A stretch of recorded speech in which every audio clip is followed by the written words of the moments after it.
Are you ready for it?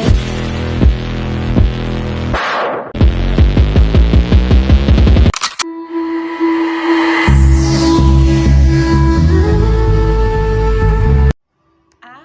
Konsep dasar rencana RPPS atau M. 1. Pengertian rencana pengembangan sekolah atau madrasah. Perencanaan dapat diartikan sebagai proses penyusunan berbagai keputusan yang akan dilaksanakan pada masa yang akan datang untuk mencapai tujuan yang telah ditentukan yang disusun secara sistematis, rasional, dan dapat dibenarkan secara ilmiah.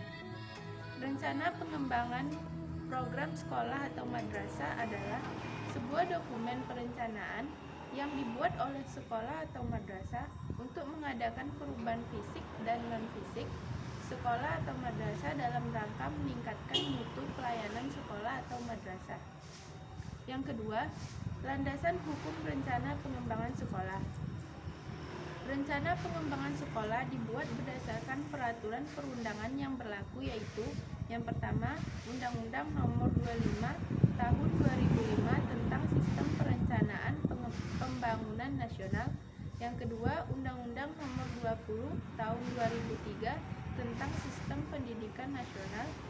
Yang ketiga, Peraturan Pemerintah Nomor 19 Tahun 2005 tentang Standar Nasional Pendidikan. Yang keempat, Rencana Strategis Departemen Pendidikan Nasional 2014 sampai 2019. Yang ketiga, tujuan rencana pengembangan sekolah. Pertama, menjamin agar perubahan atau tujuan sekolah yang telah ditetapkan dapat dicapai dengan tingkat kepastian yang tinggi dan risiko yang kecil. Yang kedua, mendukung koordinasi antar pelaku sekolah. Yang ketiga, menjamin terciptanya integrasi, sinkronisasi, dan sinergi baik antar pelaku sekolah, antar sekolah dan dinas pendidikan kabupaten atau kota, dan antar waktu. Yang keempat, sebagai dasar ketika melaksanakan monitoring dan evaluasi pada akhir program. Yang keempat, pentingnya rencana pengembangan sekolah atau madrasah. Setiap sekolah atau madrasah pada umumnya telah memiliki visi, misi, dan tujuan yang menjadi acuan dalam penyelenggaraan pendidikan di sekolah atau madrasah.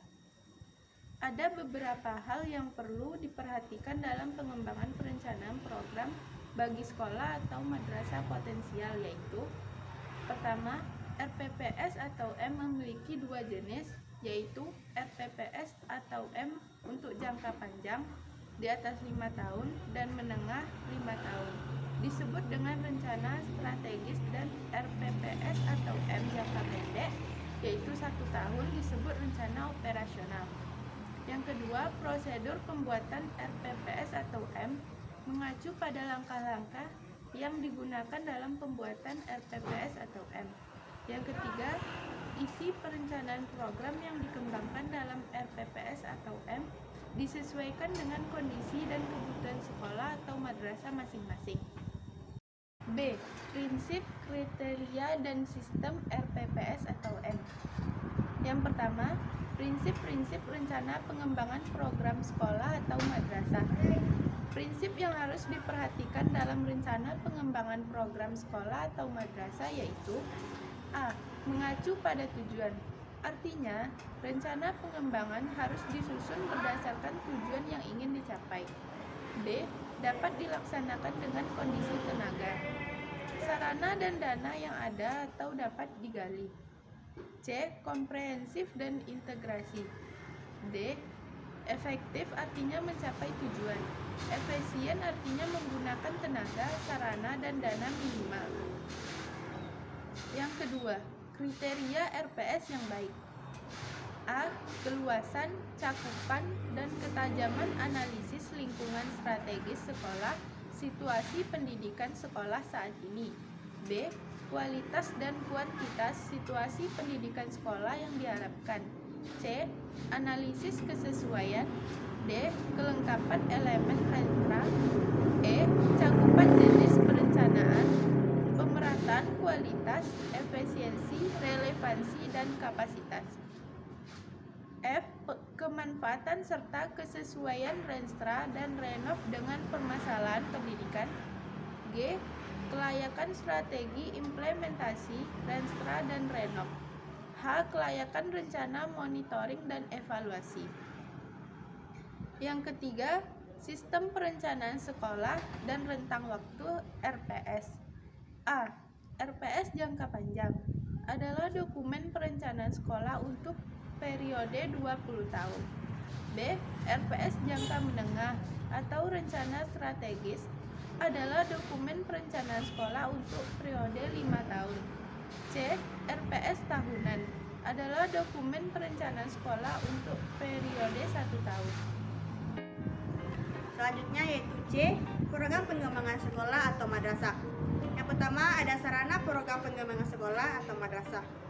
RPPS atau M berisi sasaran program dan kegiatan untuk mengatasi kesenjangan yang ada. Yang pertama, aspek output, proses maupun input sekolah atau madrasah, kekurangan yang terdapat dalam tiap indikator pada tiap-tiap aspek tersebut juga sangat bervariasi. Indikator dalam aspek proses pendidikan seperti PPM, manajemen, dan kepemimpinan yang belum dipenuhi kriterianya. Yang kedua yaitu pada aspek input atau madrasah seperti indikator siswa, kurikulum, guru, kepala sekolah atau madrasah, tenaga pendukung, organisasi dan administrasi, sarana prasarana yang di dalamnya terdapat ruang kelas, laboratorium, ruang multimedia, perpustakaan, ruang pemimpin, ruang guru, ruang TU, WC, dan prasarana fasilitas pendukung lainnya seperti pembiayaan, lingkungan sekolah atau madrasah, hubungannya sama, dan budaya sekolah madrasah. Yang kedua, ada beberapa hal yang harus dipertimbangkan dalam program dan kegiatan pengembangan sekolah atau madrasah, yaitu kemampuan memahami potensi sumber daya sekolah, madrasah, dan lingkungan. Yang kedua, kemampuan memahami kelemahan dan ancaman terdapat pelaksanaan program. Yang ketiga, kemampuan membaca peluang yang ada untuk dijadikan dasar penentuan program tersebut. Yang keempat, ketertiban stakeholder dalam menyusun RPPS atau M. Dan yang terakhir, ketetapan pemilihan prioritas ataupun kerucutan program yang dikembangkan oleh RPPS atau M.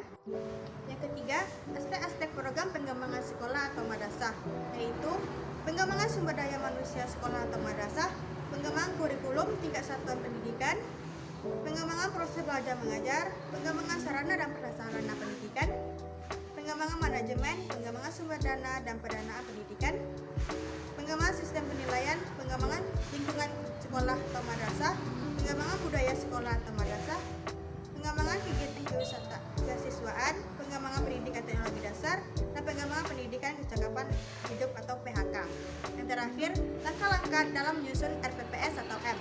Yang pertama, mengkaji kebijakan yang relevan, menganalisis kondisi sekolah atau madrasah, merumuskan tujuan, mengumpulkan data dan informasi, menganalisis data dan informasi, merumuskan dan memilih alternatif program, dan terakhir menetapkan langkah-langkah kegiatan pelaksanaan.